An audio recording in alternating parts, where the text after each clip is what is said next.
Subscribe to be part of our mission to spread light, knowledge and benefit, one video at a time. Assalamu alaikum wa rahmatullahi wa barakatuh.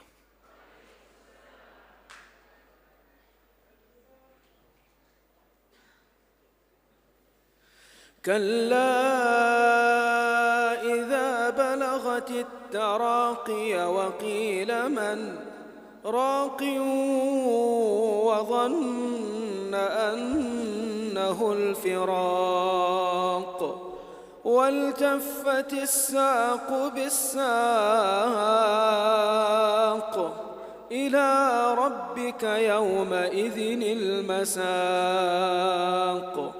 فلا صدق ولا صلى ولكن كذب وتولى ثم ذهب إلى أهله يتمطى أولى لك فأولى ثم أولى لك فأولى.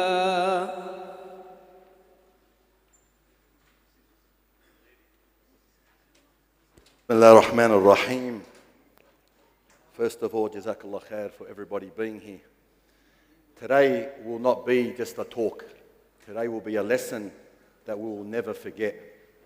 Today will be a lesson that every single one of us will happen to us. Some could be tomorrow, some could be sometime later, but it will happen. Today's talk and lesson is about the one certainty, the one guarantee, and the one promise, and that is death, and what happens when we pass away. So my brothers and sisters, please visualize that this will be your last day on this earth, and this will be the process that every single one of us will go through. Big or small, rich or poor, strong or weak, healthy or unhealthy. This will be our last phase on the earth. Can I have my helpers, please?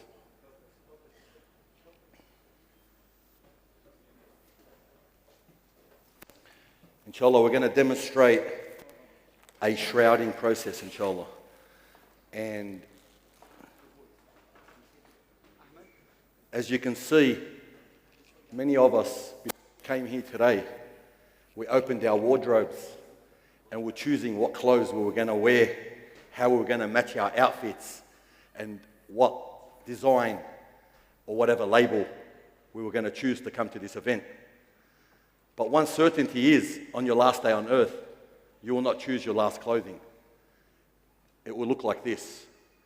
Everything you accumulated on this earth, your whole wardrobe, will be packed in a little box like this. This is all that will go with you into the earth, your shroud. And I think they're a bit generous here in South Africa. We've got a bit more extra pieces, but this is what it is. We're going to lay it on the table, and we are going to, inshallah, show you the process.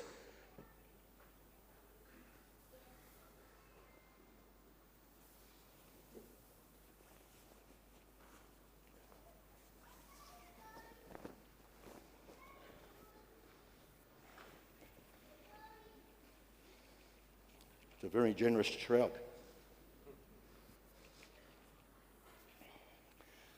The shroud consists of three main pieces: white in color, and very basic, and very cheap. They're not going to bury you with designer labels.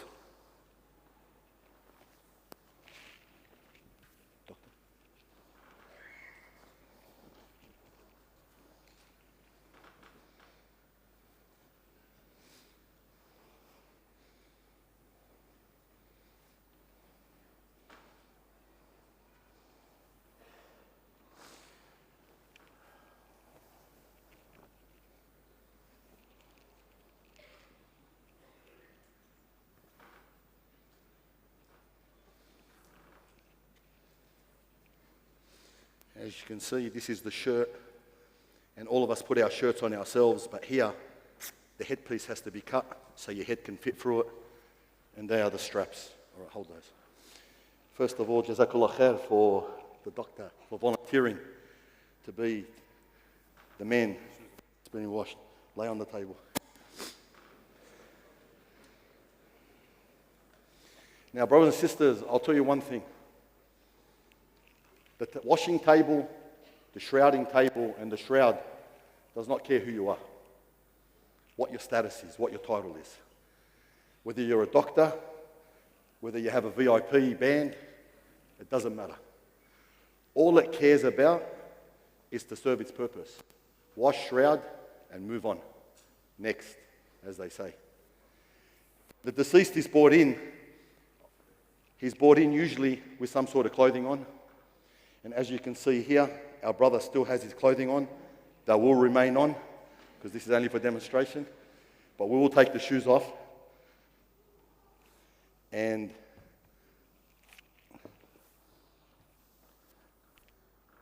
we'll take things like sunnies off. And he won't need his hat in the grave. SubhanAllah, my brothers and sisters, one of the most confronting sights, realistic sights, is to see a loved one stretched on a table, lifeless.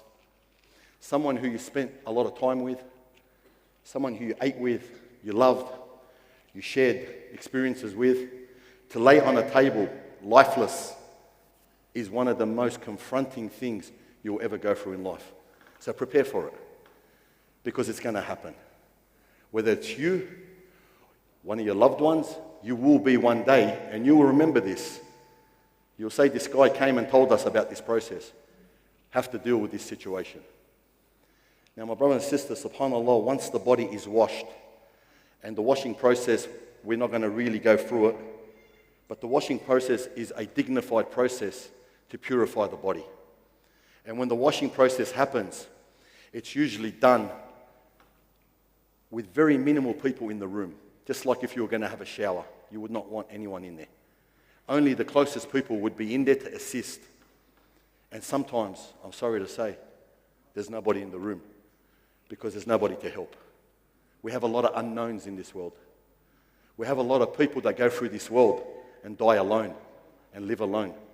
But we make sure that at the time of death, their rights are given to the T, just like the person that had hundreds or thousands of people at his funeral. Are you all right, Shep? He started coughing, got me worried. You know, subhanAllah, brothers and sisters, after washing thousands of bodies, people ask me one question. Don't you get used to it? Aren't you desensitized? And my answer to that is no. How could I get desensitized and used to a soul created by Allah, a person that had a purpose, a man that had a family, a person that, subhanAllah, walked the streets I walked among, lived the streets I lived upon, walked the shopping centers, people that you know, people that, subhanAllah, you grew up admiring, respecting, praying next to. How could you get used to that? And that's why I always say you can never get used to it. Because if this is not attached with what you do in life in general, then it's time for a change. This is the most realistic thing that will ever happen to us. And it will happen. And may Allah subhanahu wa ta'ala send us people to wash us. Because we can see around the world what's happening. These days, to have a wash and a shroud and a prayer is a privilege. It's a privilege. People aren't getting that these days. So my brothers and sisters, once the body is washed and cleansed, the next process, and pretty much the final process before the prayer, is the shroud. And this is the part, I call it the equalizer. This is the part where the family's hearts drop. Because I'll show you why. When the body's on the table, and it's amazing that, subhanAllah, when you're seeing the legs pointing down, because you heard the ayat, that the soul will move up to the collarbone, and the person dying will know what's happening, but the people around him will be calling for help. But he knows he's departing, and everybody is sad. Opposite to the day you're born. The day you're born, everybody is happy, but you come out crying. And the day you pass away, you're happy if you were a true believer, because you know where you're going, but everyone in the room is sad. Look at the opposites. You're born, an adhan is made for you. You die, a janazah is made for you without a prayer. To indicate to you how short this life is between the adhan and the prayer, subhanAllah. Brothers and sisters, with the body, there's different choices. You can either have the hands together, or we can have the hands in that position like this, and this all depends on the way the body can be moved. If the body can be moved, and this is another thing, please remember it, if you're ever in the room when somebody is passing away, and it's a blessing to be in there, and seeing the soul leave a body, because it's something you will never ever forget, especially when it's someone you love. You will see how the eyes, once the soul leaves, change. How you see the life out of the eyes go. You'll see the skin change. And you'll see the body sometimes change. And as the Prophet, peace be upon him, told us and taught us, to close the eyes, because the eyes will follow the soul as it leaves the body. And to loosen the jaw and to close it, and if you have to tie it, tie it. These are dignities in our religion. So please remember these at the time of death. Don't sit there scared. You've got to have strong Eman, because this is something that we're all going to be put into one day, a process which we must sometimes be ready for. SubhanAllah. Where's my helpers? All right, my brothers, SubhanAllah. When the shrouding starts, the shirt will go over the body like this. And can you, my volunteers, boys, come. Can you pass me the first one, please? Okay. Just pass it to me. Thank you. Jazakallah khair.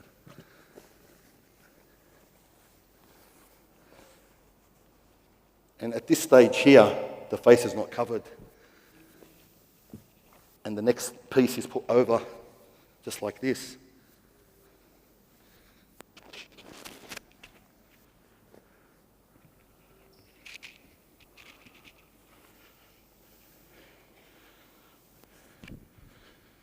And when we shroud very, very tightly.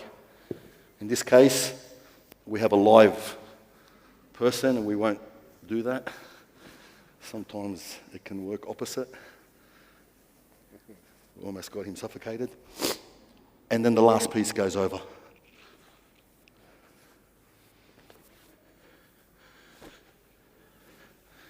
right, boys.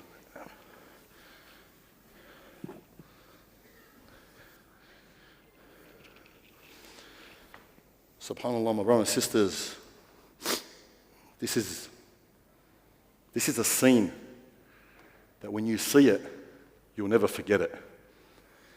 Because you saw this person once dressed up, now they're in a plain white shroud. And so many times, I've seen family members, when you have 2 or 3 bodies in a row, they'll come back and stand next to the wrong body. Because I'll show you why. Because SubhanAllah, when the body gets tied up, and these are the straps that are used. Lift the legs, please. Up. Doctor. It doesn't happen when they're dead.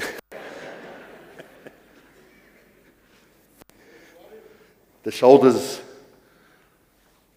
are tied.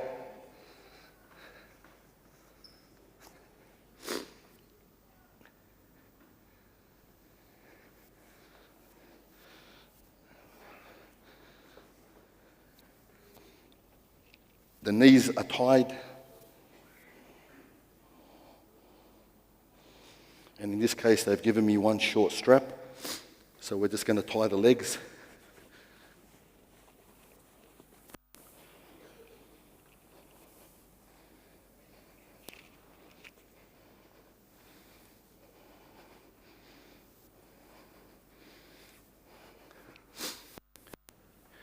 And this is the part where people start to get confused. Where's their loved one? And this is the part that the heart drops. When the body is ready to be taken up for prayer, as long as the family can see the face, there's still some sort of contentment. There's still some sort of ease at the heart. And if anyone here's been in this position at a funeral, they'll tell you the same thing. But my brothers and sisters, when this happens like this, and this happens like this, and that gets tied, then we don't know who it is anymore. The status is gone. You don't know who it is anymore. And I'm going to uncover him because we don't want a real deceased.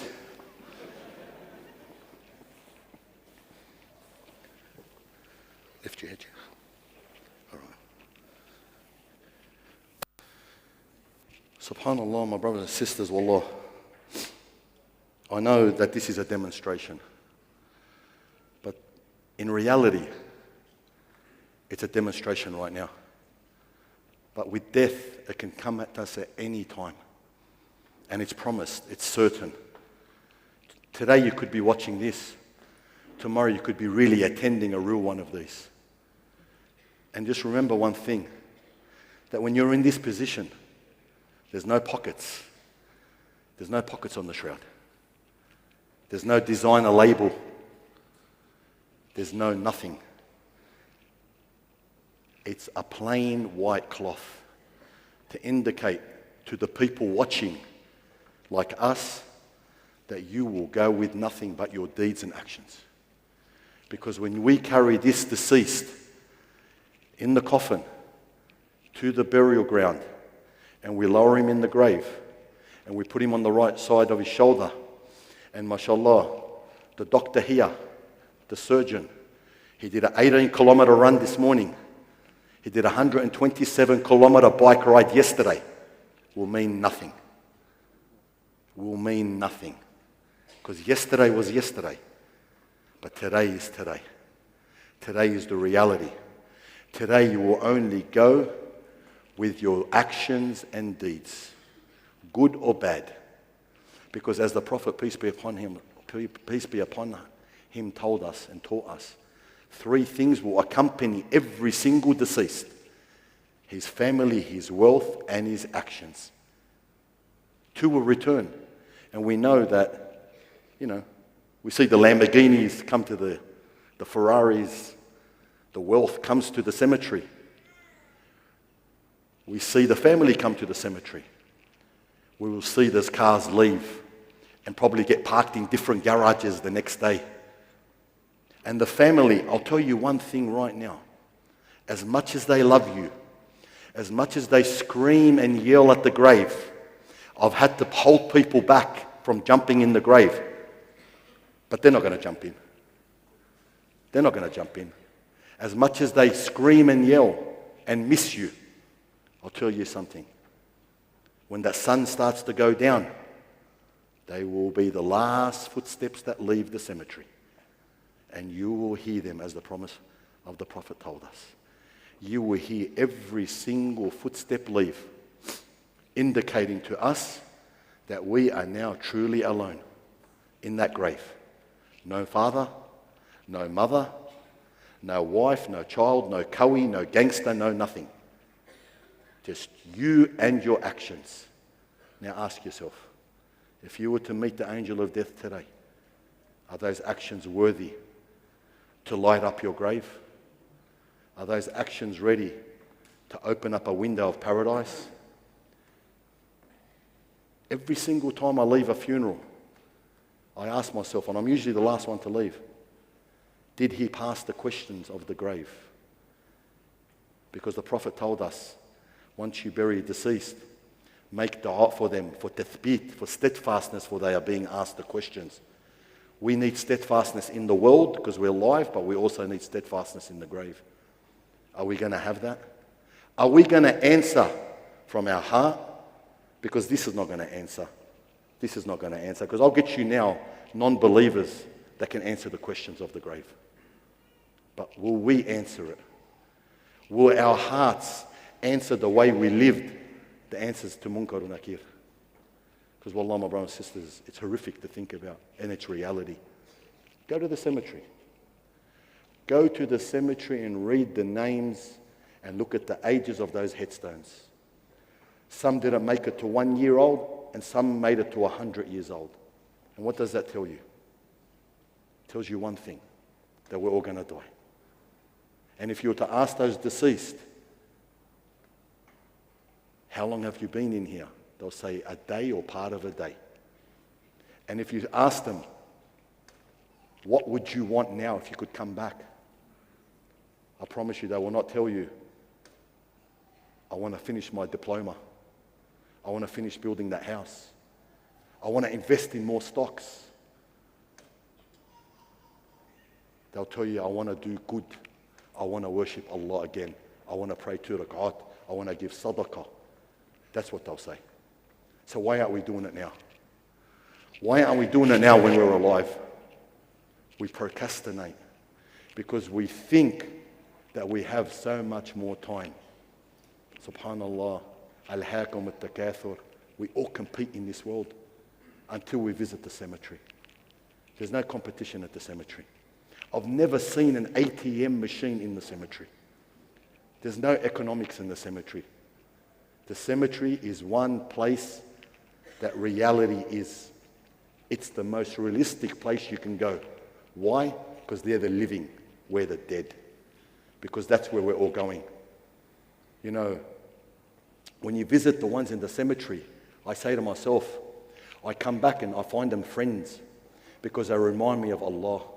I give dua to them and they remind me of where I'm going. They remind me that, Ya Ahmed, this life is temporary. Stop chasing it. Your rizq, your sustenance is written for you. Yes, work hard. Yes, persevere, get up. But don't make it the all of it. You know, my brothers and sisters, the biggest thing I find in our community is the regrets. The regrets that we have when we're alive. When we lose a loved one and we say, man, he should have done more. Because we know their lives. You know, when the body is in this position and the family get to spend half an hour, 40 minutes, you know, time, it's all about time. You've got to appoint a time to be at the grave.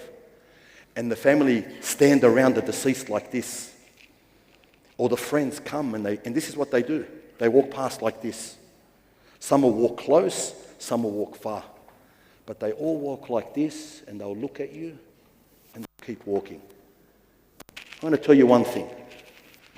Not one of them will say, I wish I was in his place. Not one of them. They're saying, thank God it's him and not me, because I have another chance now. That's the smart one. Others will go, he was unlucky. No such thing.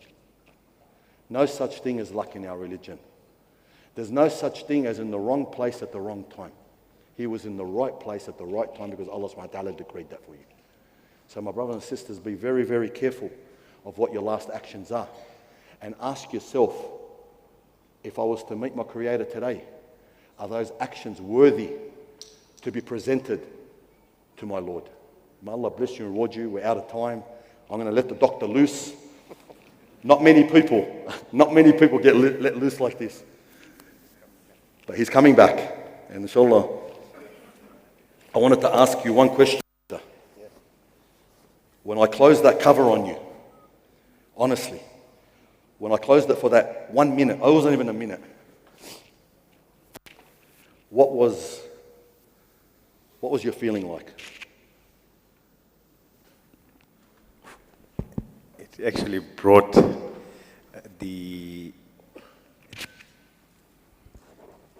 the reality of death and being in the coffin to life, in a sense. Immediately I started praying my kalima, and I started praying رضيت بالله ربا وبالإسلام دينا وبمحمد صلى الله عليه وسلم, and I sincerely made the dua that inshallah when I am in this position that I will be ready. Can I ask you something, doctor? Did you think about work tomorrow? Nothing. Did you think about your bank account? Not at all. What you're going to eat later? But you thought about your family. I was just hoping you would lift this.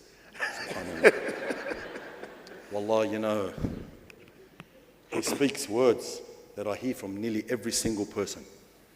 Just give me more chance. Because we're promised that's what we will say.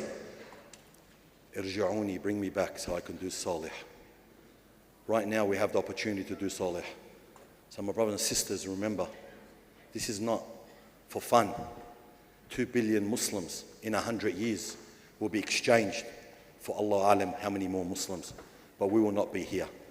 Because in the barzakh life there's about 110 billion souls. Some are in the good place and some are in the bad place. And we will be amongst them one day.